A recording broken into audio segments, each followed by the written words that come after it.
Louvado e engrandecido seja o nome do Senhor. Com certeza já poderíamos ir para casa grandemente abençoados pelo Senhor nesta noite. Mas aprove ao Senhor me dar o privilégio de continuar na sua presença diante dos irmãos. Vou baixar aqui um pouquinho, porque sou um pouquinho mais baixo, né, do que o reverendo Diogo. Por que vocês estão rindo? Romanos capítulo 1, amados. Romanos capítulo 1, e então nós vamos agradecer, enquanto os irmãos estão abrindo as Escrituras Sagradas, também os amados que nos ouvem e veem através da mídia. E eu quero agradecer a Deus a oportunidade, o privilégio, a honra de estar aqui aos pés do Senhor e ladeado com tantos santos homens e mulheres de papai, pessoas que têm colocado a vida no altar do Senhor, no espírito de Romanos, capítulo 12, versos 1 e 2, que lemos nestes encontros.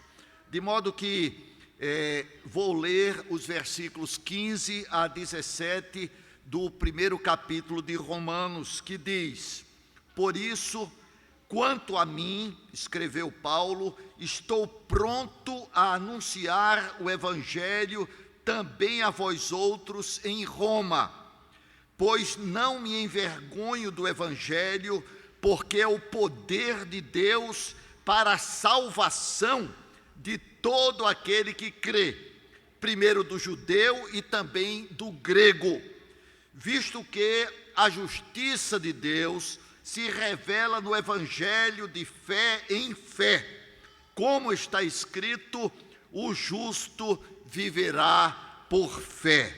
Que o querido Deus, a palavra viva, possa penetrar em nossas mentes e corações, em nome de Jesus. Amados, como sabemos, a Epístola de Paulo aos Romanos é um tratado teológico, é um resumo de toda a revelação, e tem como tema central o Evangelho de Deus. Já vimos que esta expressão não se refere a um arrazoado linguístico, a um sistema de teses, de proposições que são então expostas para deleite da mente, mas que refere-se a um ser vivo, que esteve morto, mas que está vivo pelos séculos dos séculos. E ele está à destra da majestade nas alturas. E exatamente agora, como diz o texto de Hebreus, ele intercede por nós. E nos deixou o seu Espírito. E se alguém não tem o Espírito de Cristo, este tal não é dele. E se não é dele, hoje é o tempo oportuno, hoje é o dia da salvação.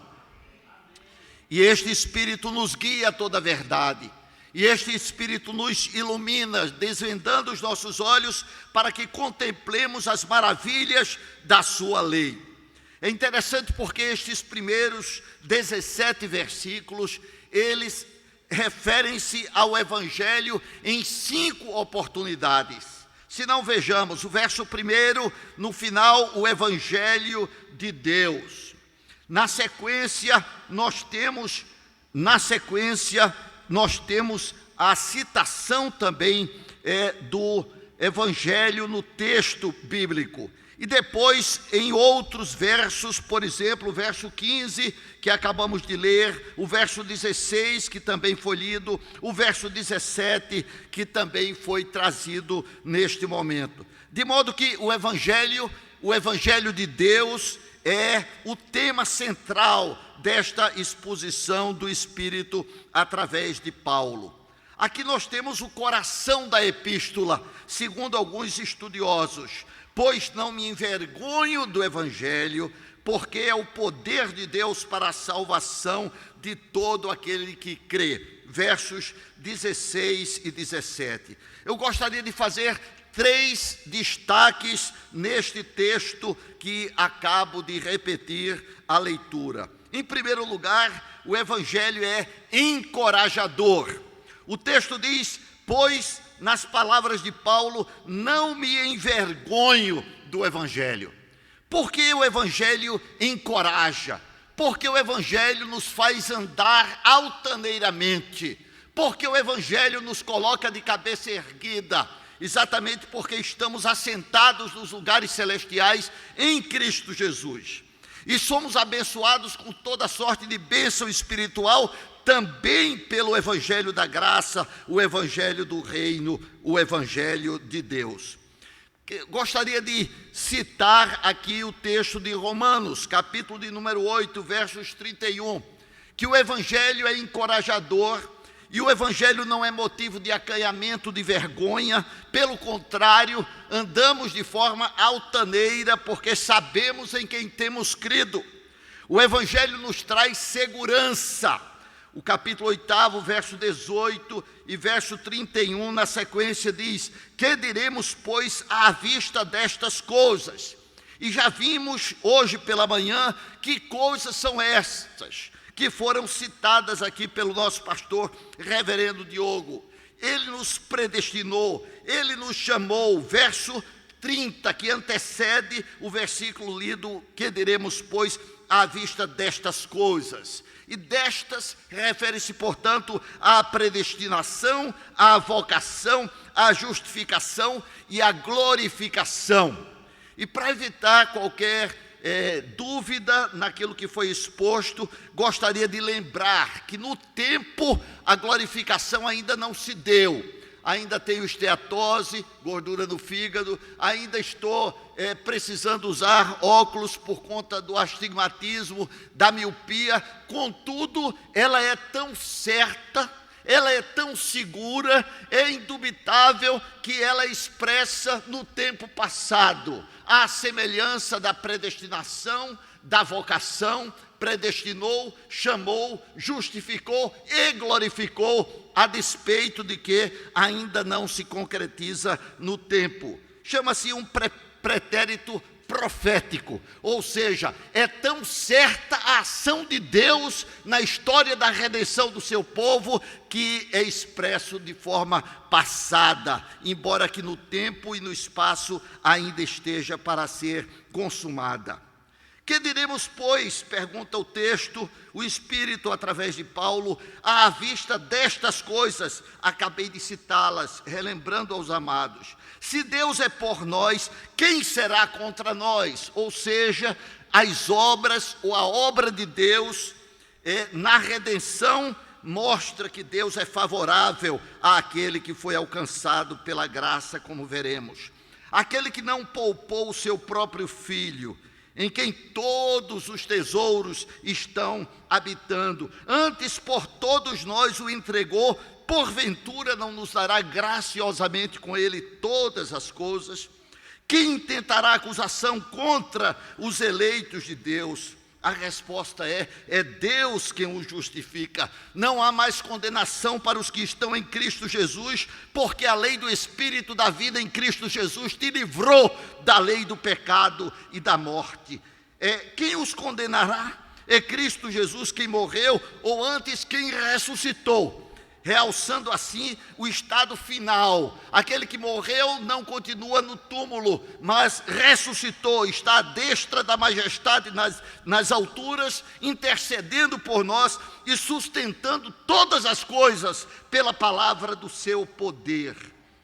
Ele é quem nos justifica, portanto não há mais condenação. Morreu e ressuscitou, de acordo com Romanos capítulo 4, verso 25, o qual foi entregue por causa das nossas transgressões e ressuscitou por causa da nossa justificação.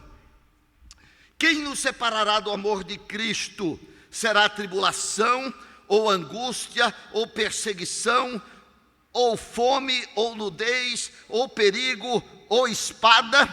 7 elementos que nos dá a ideia da completude, da inteireza, de tudo aquilo que poderia causar obstáculo e separação entre nós e o Cristo. Mas a resposta é, como está escrito: por amor de ti, somos entregues à morte o dia todo, fomos considerados como ovelhas para o matadouro. Em todas estas coisas, ou seja, tribulação, angústia, sofrimento, perseguição, fome, nudez, perigo, a espada, em todas estas coisas somos mais que vencedores, por meio daquele que nos amou. Por que não devemos nos envergonhar da palavra de Cristo? Porque ela é uma palavra verdadeira. Por isso espera, e nele, na palavra viva, que esteve morto, mas que está vivo, o verbo divino, esperemos, pois. Porque eu estou bem certo de que nem a morte, nem a vida. Vejam que são ideias opostas, são antônimos, são ideias que trazem os contrastes. As palavras trazem ideias contrastantes, porque eu estou bem certo, não tenho dúvidas, este evangelho traz segurança. Por isso esperemos em Cristo, porque eu estou bem certo de que nem a morte, nem a vida, nem os anjos, nem os principados, nem as coisas do presente, nem do porvir, nem poderes, nem altura, nem profundidade, nem qualquer outra criatura poderá separar-nos do amor de Deus que está em Cristo Jesus, nosso Senhor. Diga glória a Deus por isso, amados. Não nos envergonhamos do Evangelho, porque ele nos traz segurança. Por isso nós cantamos: seguro estou, não tenho temor do mal. Caiam 1000 ao teu lado e 10.000 à tua direita, e tu não serás atingido. Deus nos sustenta pelo seu infinito amor.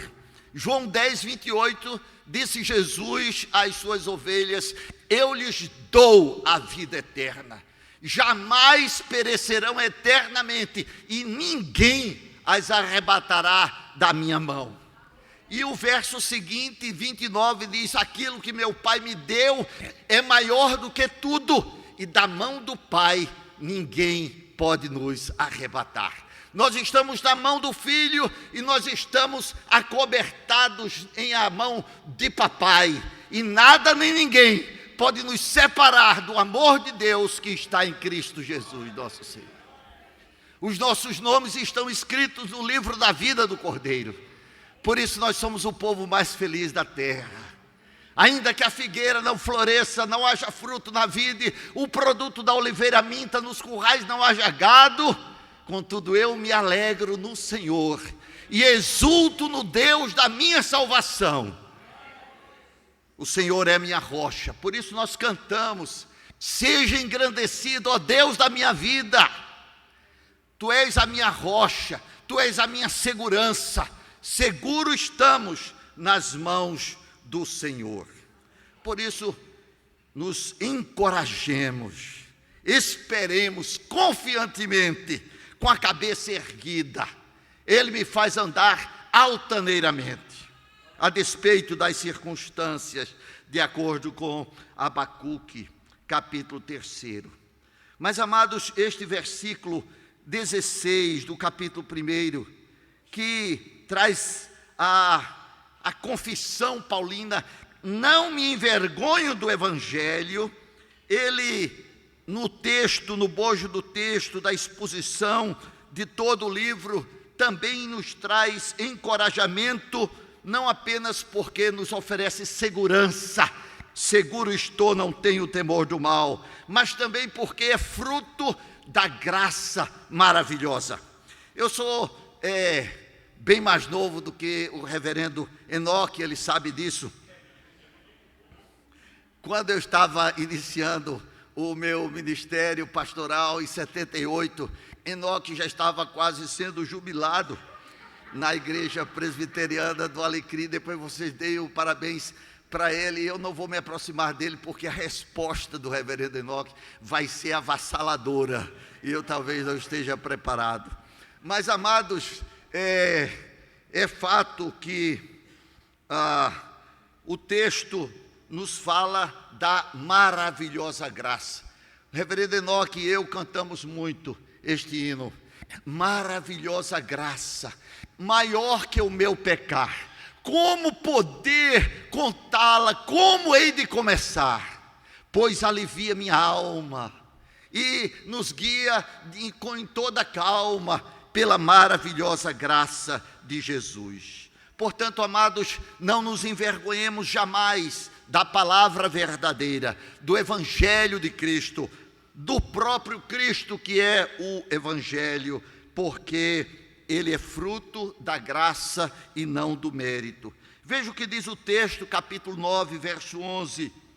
E ainda não eram gêmeos nascidos, nem tinham praticado o bem ou o mal, para que o propósito de Deus quanto à eleição prevalecesse, não por obras, mas por aquele que chama. Já fora dito a ela: o mais velho, Esaú, será servo do mais moço, como está escrito: amei Jacó, porém me aborreci de Esaú. Qual é a explicação para este texto? De Deus na sua economia, na sua forma de gerenciar, de gerir, de governar o universo, amar de forma incondicional a Jacó e não a Esaú. Jacó significa suplantador, enganador, traíra, nojento, tudo que não presta. Jacó me representa. Jacó, depois de ter lutado como príncipe, tornou-se Israel. Teve um novo nome, e nós teremos um novo nome que nos vai ser dado numa pedrinha branca, de acordo com o Apocalipse. Jacó teve o seu nome mudado porque o seu caráter foi transformado, e a razão da transformação foi a maravilhosa graça de Jesus.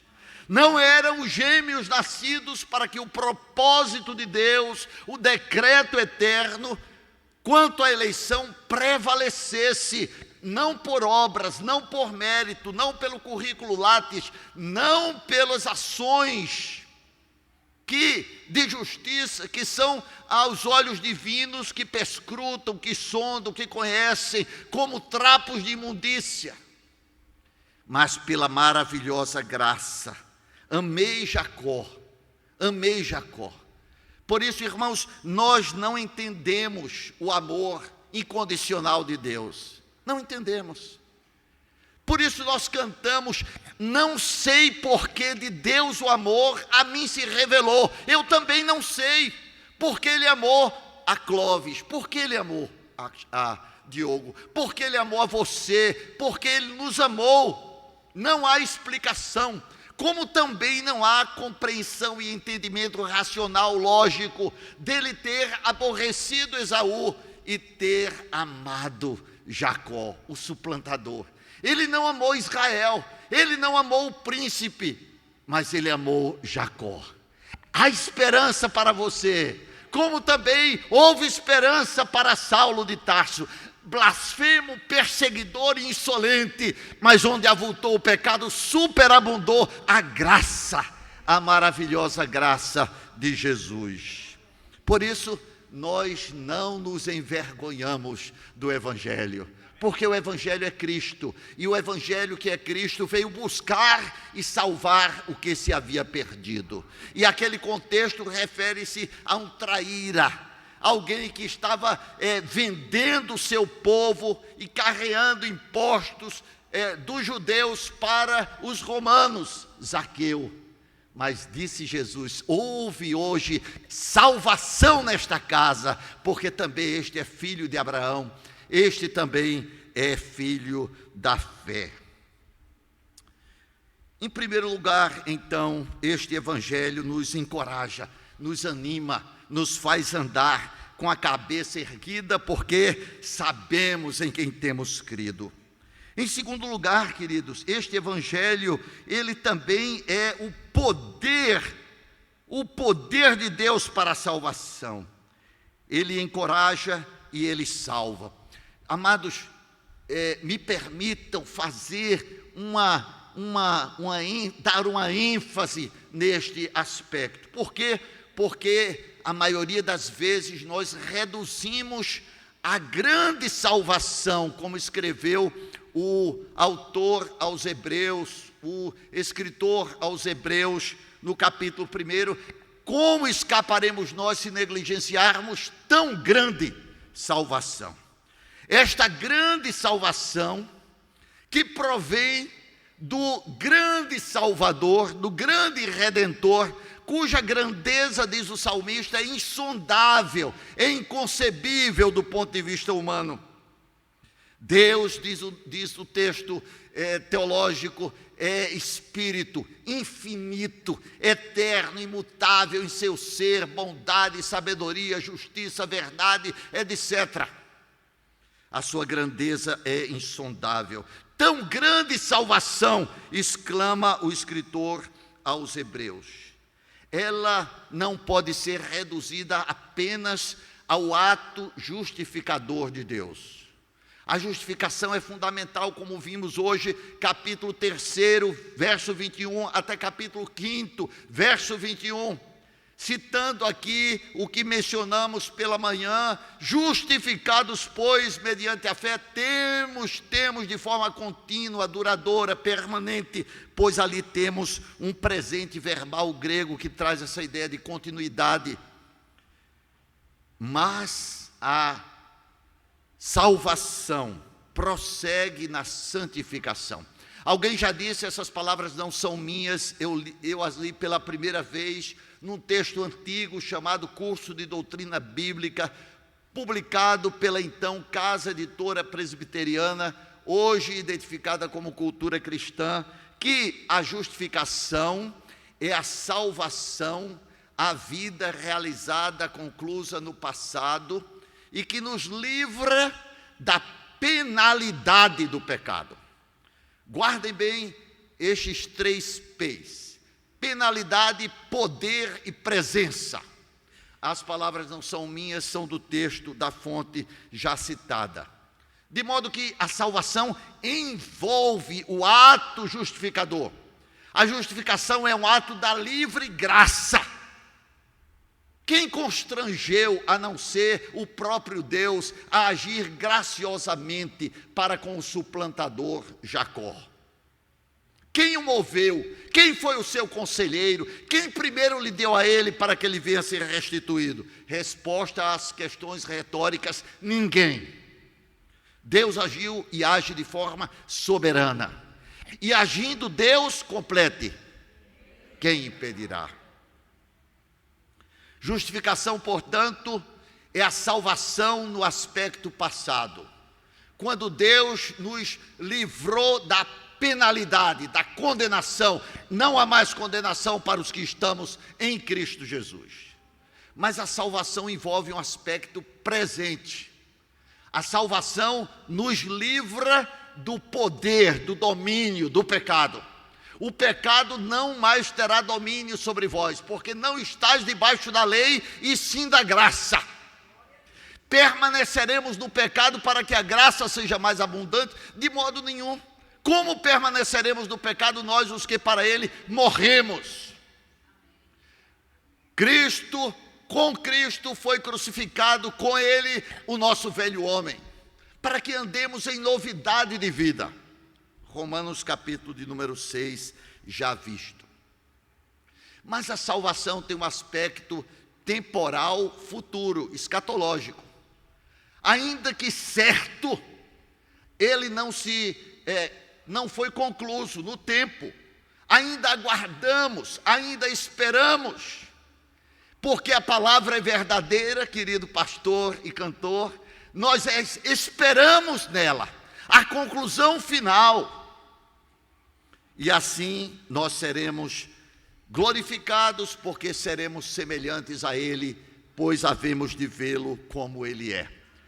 A salvação envolve não apenas a justificação no aspecto passado, o livramento da penalidade do pecado, não envolve apenas o aspecto presente, a que denominamos de santificação, que nos livra do poder, do domínio do pecado, mas também envolve a glorificação no aspecto futuro, pois nos livrará da presença do pecado. Como disse, li pela primeira vez estas palavras no curso escrito, o livro do reverendo Antônio Almeida, de saudosa memória. Precisamos trazer à memória o que nos pode dar esperança. E a esperança é a velha história. A esperança é Cristo em vós, a esperança da glória. De modo que a salvação, diz o texto, o poder, a autoridade de Deus, o Evangelho, a pessoa e obra de Cristo é salvadora. O Senhor é o Redentor, é o mediador nosso. E finalmente, amados, este texto não apenas mostra o Evangelho encorajador, o Evangelho salvador, mas o Evangelho requeredor. Ele exige uma resposta do homem. Quando nós nos omitimos, nós estamos respondendo de forma semelhante. Não há como ficar em cima do muro. Se não dissermos sim, se não anuirmos, não concordarmos com o Espírito e a palavra verdadeira, o Evangelho da salvação, tendo nele também crido, como diz o texto de Paulo aos Efésios. Amados, se não respondermos afirmativamente, significa dizer que permaneceremos na rejeição. Lembremos João 3,36. Por isso, quem crê no Filho tem a vida eterna. O que, todavia, se mantém rebelde, ou seja, a postura de quem não crer é manter-se rebelde. Quanto mais, rejeitando a obra da graça.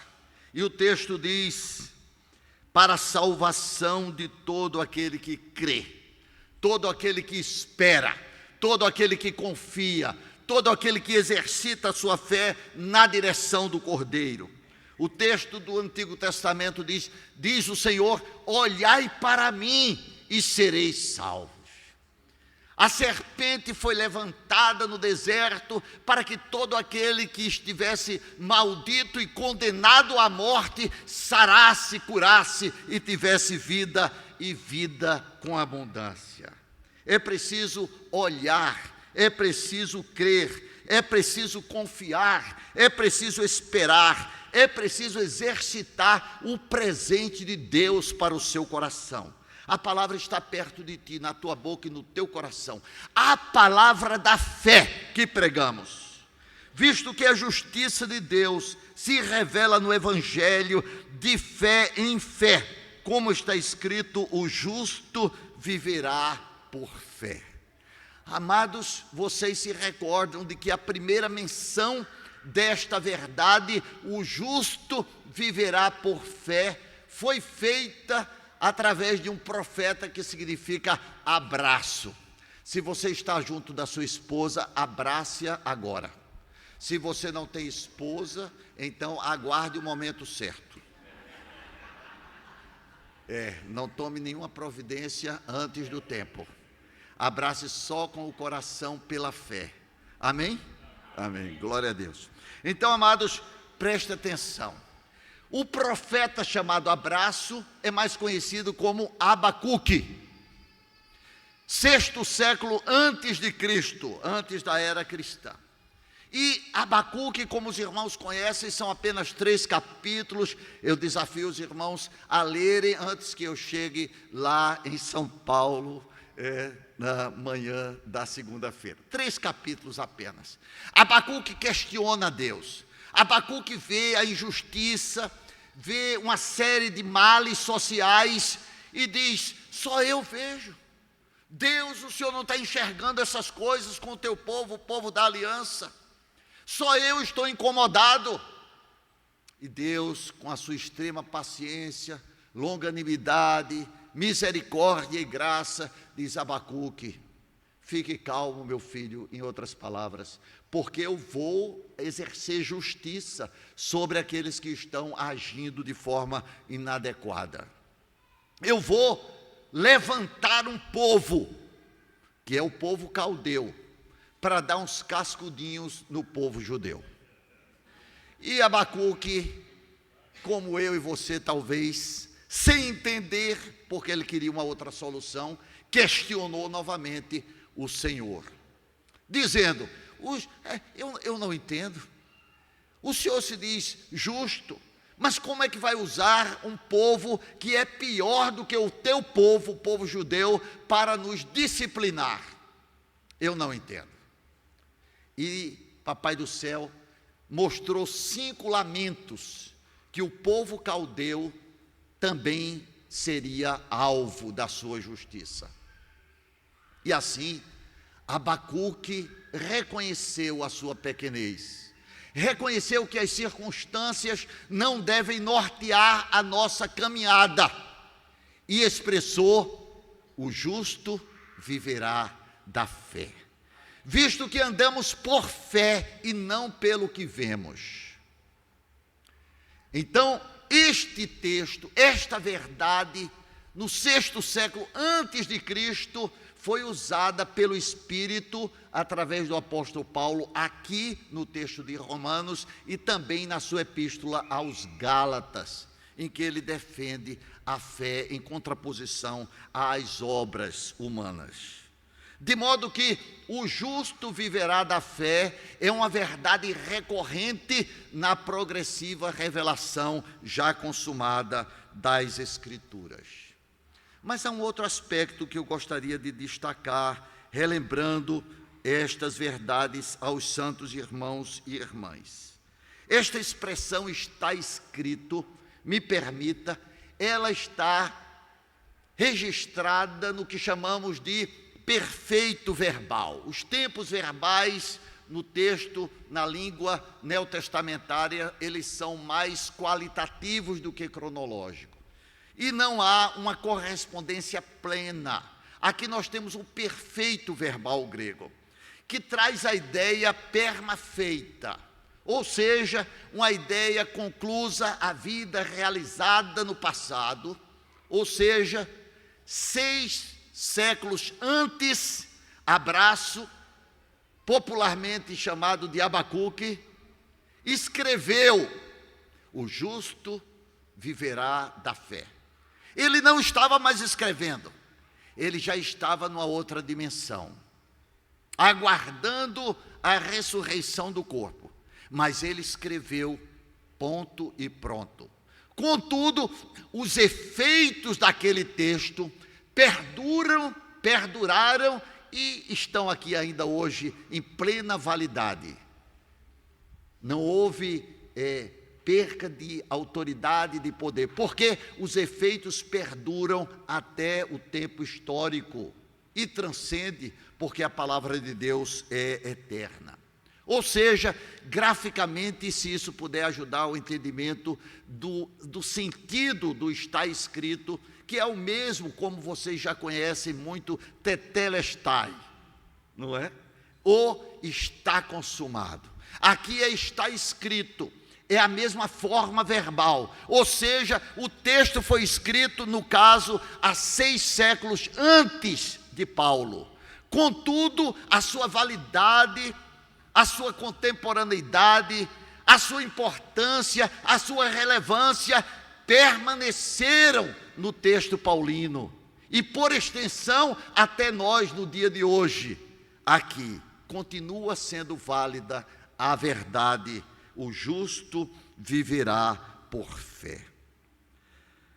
Agora, amados, se a fé, sem a fé, é impossível agradar a Deus, e a fé é aquela mão vazia, estendida na direção dos céus, se a fé pressupõe a graça, porque a mão está vazia e estendida na direção daquele que é o autor e consumador da fé, como a fé pode chegar em os nossos parentes?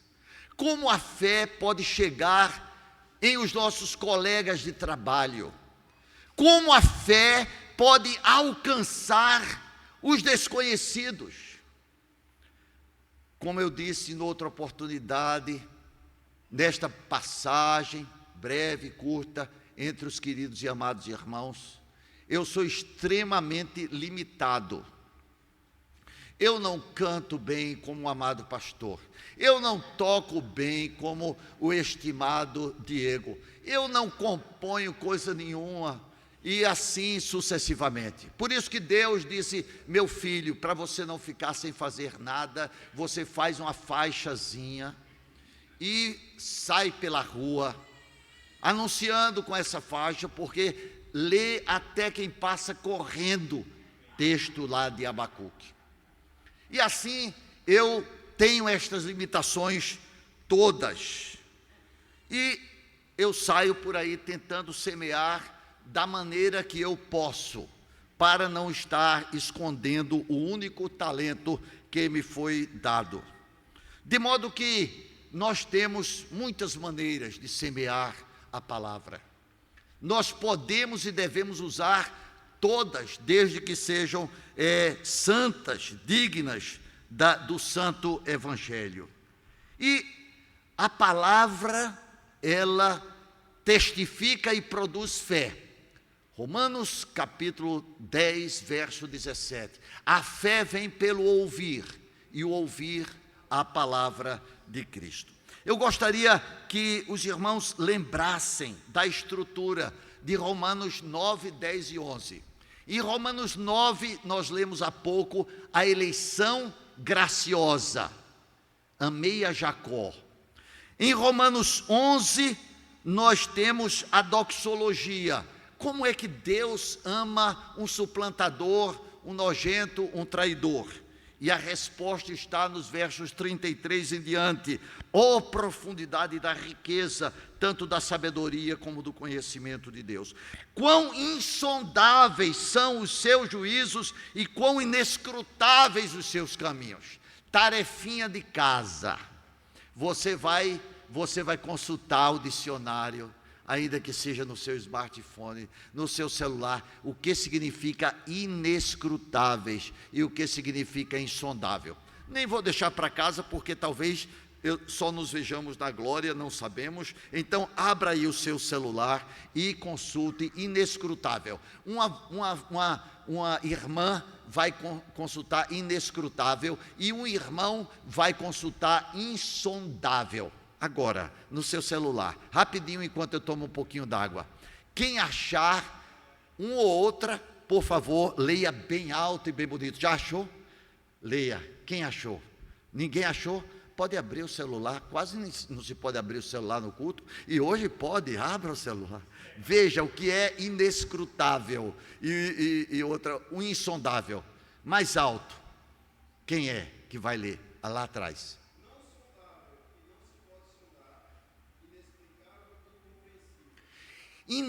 Obrigado, irmão. Inexplicável, incompreensível, que não se pode sondar.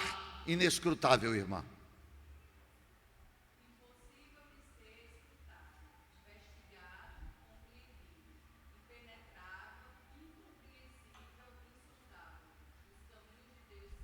Pronto.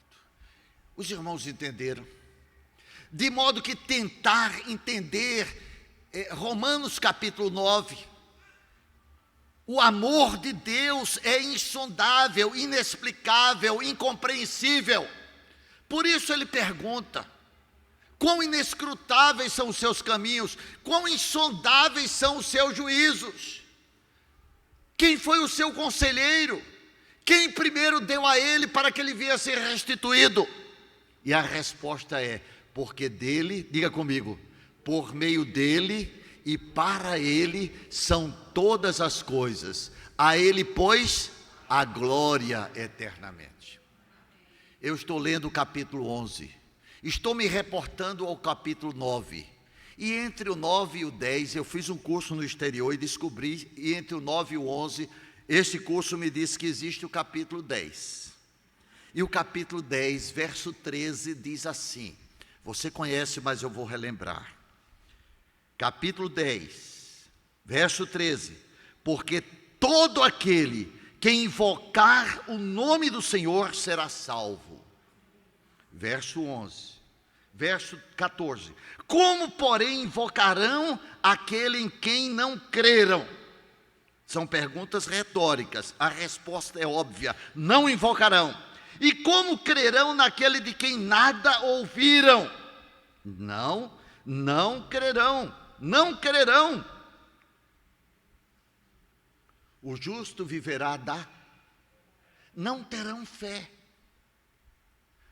Como crerão, como terão fé naquele de quem nada ouviram? E como ouvirão se não há quem pregue?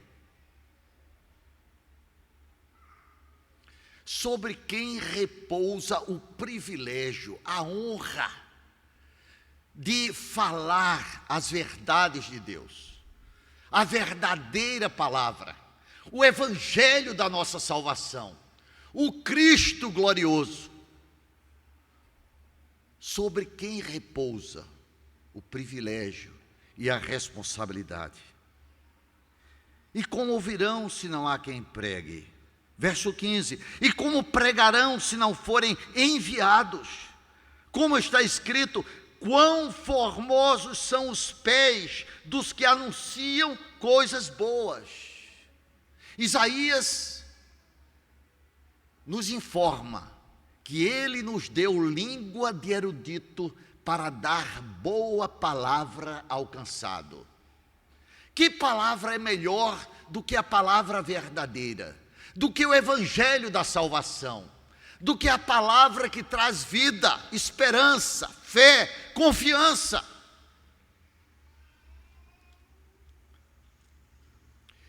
Entre a eleição graciosa e a glorificação grandiosa, temos uma missão a ser cumprida.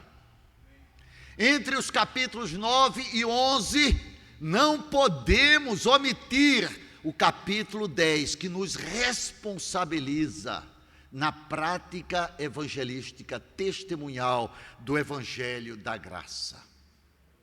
Eu queria lembrar o Salmo 96, verso 2, que diz: proclamai a sua salvação dia após dia.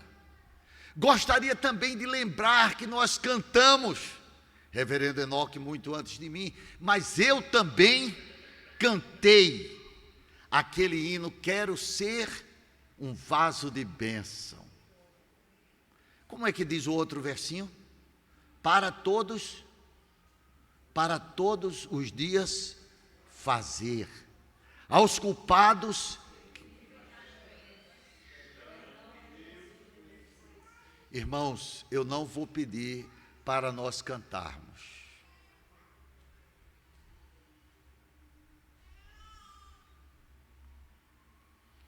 Talvez eu, mais do que vocês, precise reconhecer que temos sido omissos,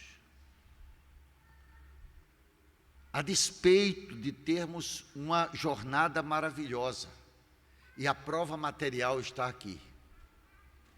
Nós poderíamos ter feito um pouco mais. O que se requer dos dispenseiros não é que sejamos festivos, mas que sejamos fiéis. Que Deus nos abençoe.